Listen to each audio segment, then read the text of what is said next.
Matthew, sir, maybe we can begin. Yeah, I think we should start. It's 6 Yes, o'clock. sure. So, yeah. So on behalf of the All India Educators Forum, a big welcome to all our participants.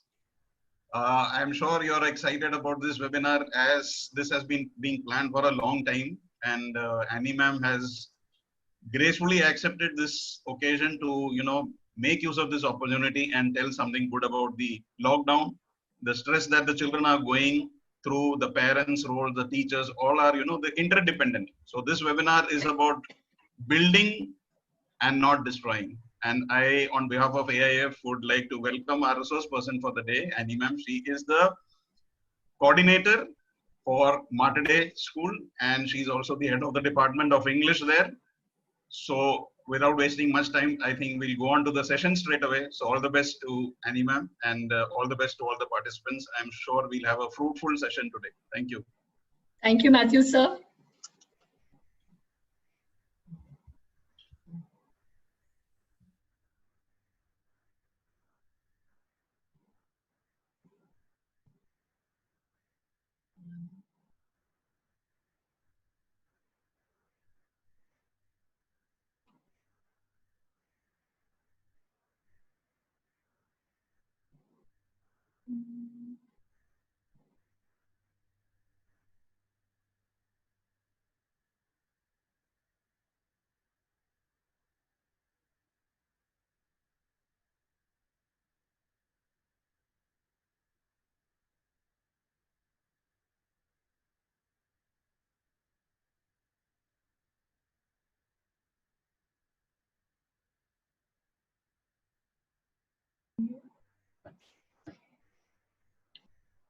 So good evening, everyone.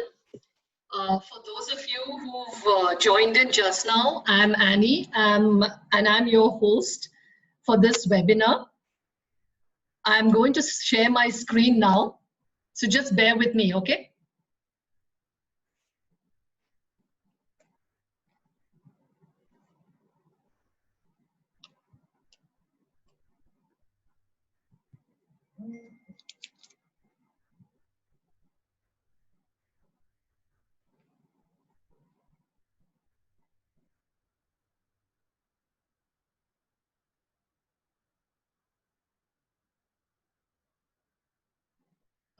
Just let me know if you can see my screen. You can just type yes in the chat box, please.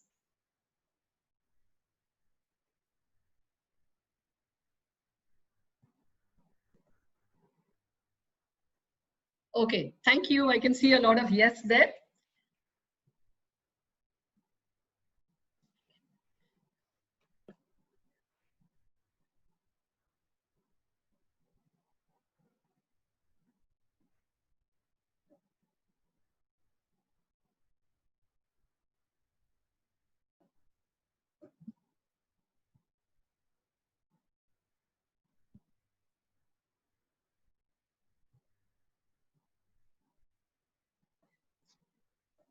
Okay, so my topic, as you see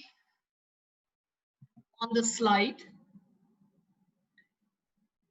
is build, not destroy.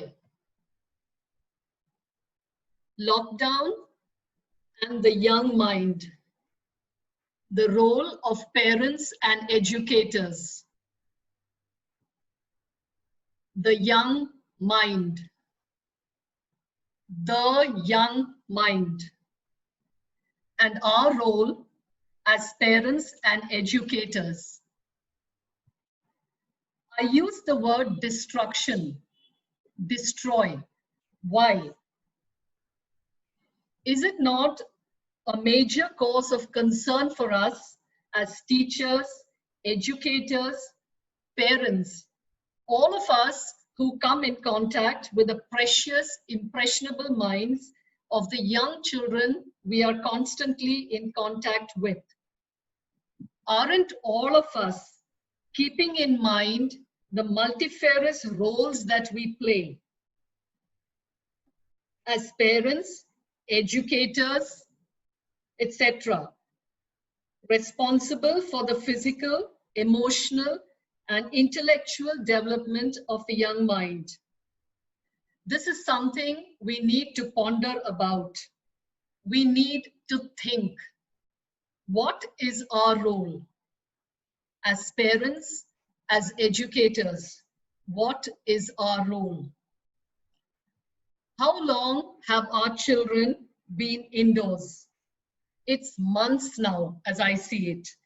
Can they smell the fresh air, embrace the wind and the sunshine, take a walk in the park, go out to play? Can our children enjoy any of this? June ended sometime back. July has gone by. We are now into August. In normal time, children would have returned to school after the summer break. But this year, both school and childhood are in suspension. School has been closed for a long time now. There were online classes before the summer vacation. There are online classes after the summer vacation. And there were a lot of issues with these online classes. Children had issues. They were simply sitting in front of a screen, not a live classroom. Okay, all this happened before the summer vacation itself. But what about the before and the after? There were no trips to the malls, no movies at the theaters, no indulging in fun shopping, no eating out, no going to parks, not even going to play areas, even trips to the local market, you name it, everything is a big no. Even with restrictions that were eased due to the lockdown, people are hesitant to go out. With all the hype on COVID, the news feeds and WhatsApp updates, everything is creating a lot of anxiety in children. Children are so stressed out to the extent that they are simply scared to go out. Very young children tend to cling or cry at the idea of going out. Older children may think twice, but all said and done, they would rather stay home. But then they have no avenues to let out their stress. So where do we as parents, as educators, where do we come in? How do we as parents, as educators, lessen their stress? COVID hasn't spared our children. Let me say it's had or may have a terrible impact on them.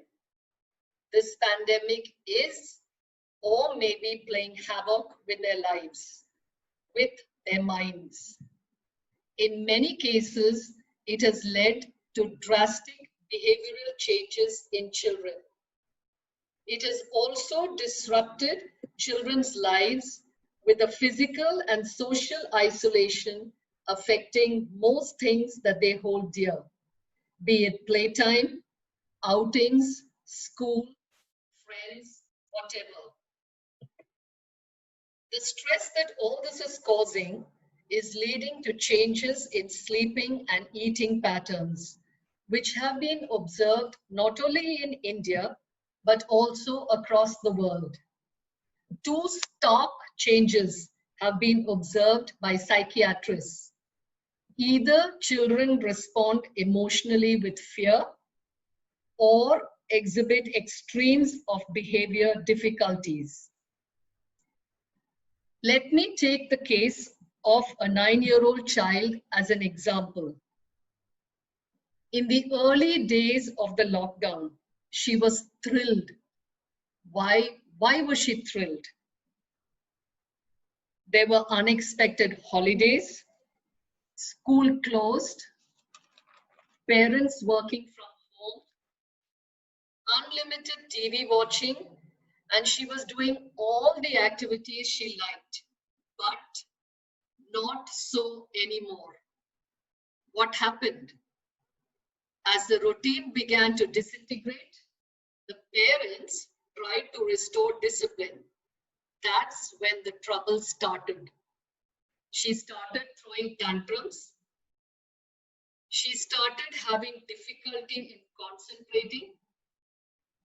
Irritability, anger, and anxiety were also observed. She was having trouble in relaxing and sleeping. Physical signs were also observed, like tears, sadness, stomach upset, fatigue, restlessness, etc. Stress plays havoc with our mind. When the mind is affected, it affects our behavior, and a lot of negative emotions come into play. And naturally, ultimately, our body is affected. Now, these are all some of the things that can happen due to stress: worry, withdrawal, headache, panic attacks, etc. Anxiety, fear, despair, mood swings, all these are very common. As I see it, children just want to get back to their normal lives, to school, to their friends. This is but natural. Psychologists, in fact, say that daily routine is a good thing. It helps in regulating stress. A lot of the stress that children are going through is a result of their parents' anxieties. Psychologists say that those parents who are more stressed out as a result of the pandemic, lockdown, whatever, they reported that their children had more emotional problems. And you know, we need to understand that children are very susceptible. They tend to absorb these emotions and then react. See, the pandemic is an ongoing event. The rate of unpredictability is very high. We need to know that children are observing us all the time. The way we react as parents. Anything negative, any display of negative emotions affects the child. And then they respond or may react in different ways. And we all can imagine what the reaction from the child will be. Children trust and believe in us parents. When anything goes wrong, there is always that reassurance that their parents will be there for them, no matter what. So parents, educators, all of us, we have to become the strongest support system for our children. We have to provide the scaffolding. When I say scaffolding, I mean the emotional scaffolding, that we will be there for our children come what may. We need to reassure them. Let them know that we are in control of the situation and that things are not out of hand. We need to create a feeling of love and belonging. Their safety needs and physiological needs have to be met, have to be taken care of by us. So emotional scaffolding is very important. Psychiatrists too say this is important because this can prevent depression, trust issues, and post-traumatic stress disorders in children.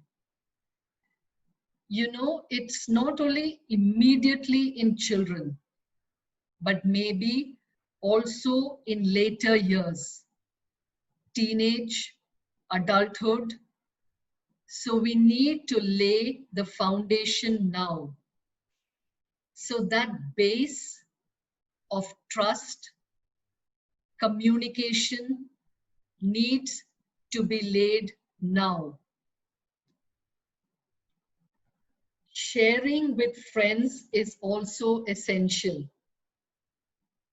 When I say sharing with friends, it's not just talking on the phone.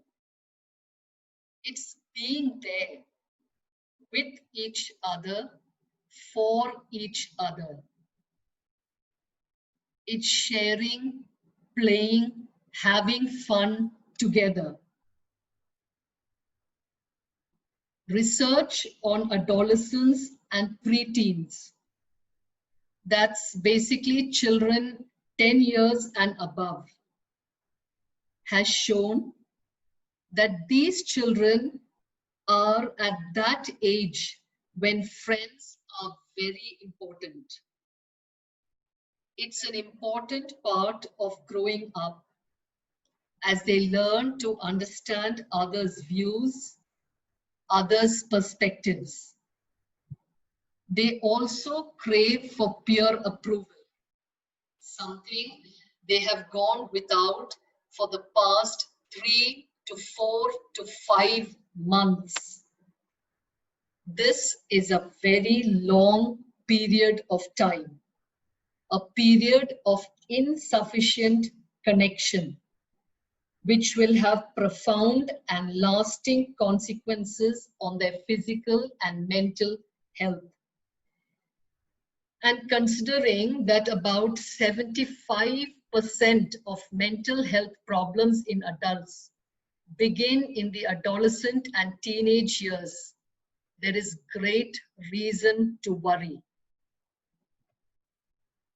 Another thing that is very important is dialogue. Dialogue between parents and children, dialogue between children and educators. You know, children value that.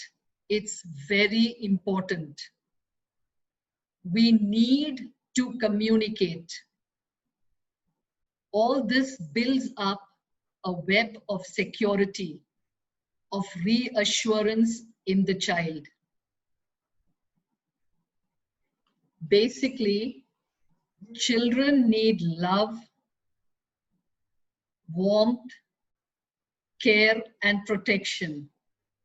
It's like a safety net, knowing that there is love, warmth, care, and protection around them, around him or her. This is what will help them to cope. Emotional bonding is very much a must. A hug, a kind word, a smile. But we need to try not to yell, not to get angry. I know it's hard. After all, we are all human. And we ourselves are so caught up in these trying times that it's hard to be nice all the time. But we need to, for the sake of our children. Talk to children. Let them know it's okay to feel what they feel. The need is to communicate, to help your child, to inculcate a sound value system, and to be positive. For us parents especially, since children are at home all the time, we need to understand that everything around our children's lives need not be academic related. You know, there are a lot of things that children can do, which too will help them to learn. There are a lot of things like indoor games, painting, reading, drawing, writing poetry. These are all avenues that will not only help the children to bring out their creativity, but also to use their time constructively. They are also stress busters. Also, positive behavior gets reinforced.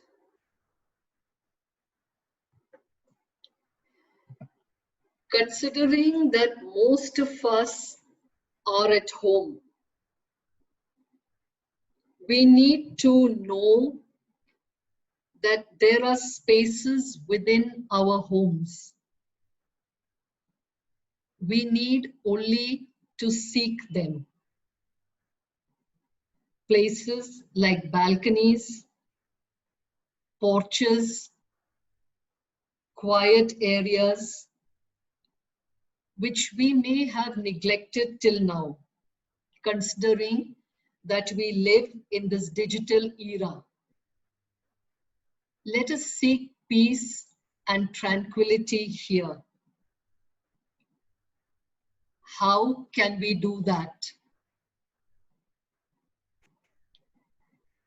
Meditation, prayer, all these can become windows to ourselves and to the world. It's time that we need to introspect, time to think deeply, to look into ourselves.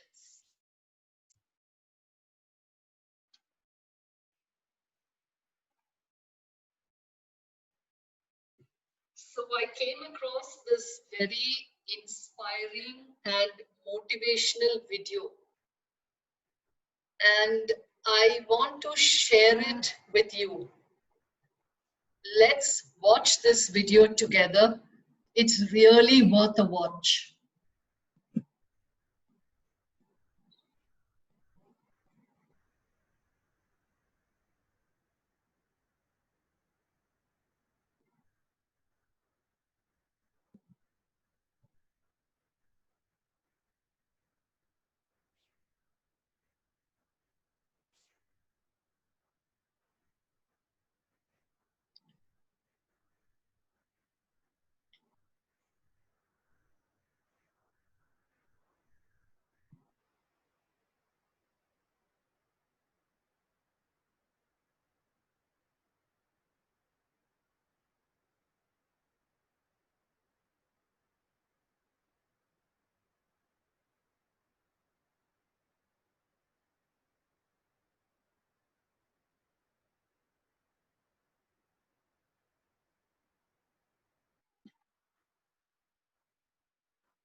So I hope you enjoyed this video as much as I did.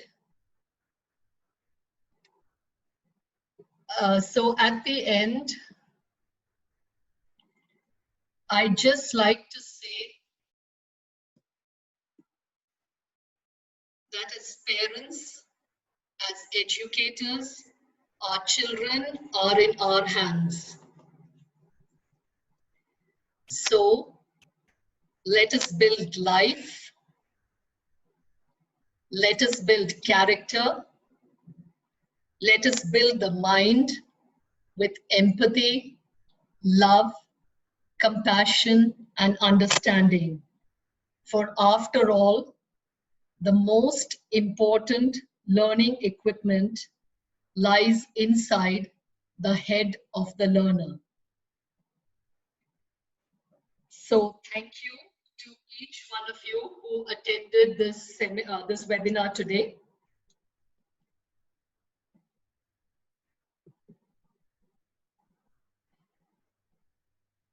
I also wanted to just let you know that I also make podcasts. I'm into podcasting, and those of you parents here who have children, do listen to my podcasts. So my podcasts are available on Anchor, on Spotify, on Overcast. That's the Apple one, and they are absolutely free. All you have to is download the app on your phone. I'll don't exit the WhatsApp group. I'll share the link for these podcasts there. My podcasts are basically on interesting facts or topics that would really be useful for your children. And I usually post one every week, maybe Friday or Saturday. So do listen and enjoy. Thank you once again. If any of you have any questions, do drop them in the chat box, and I'll try answering as many as possible.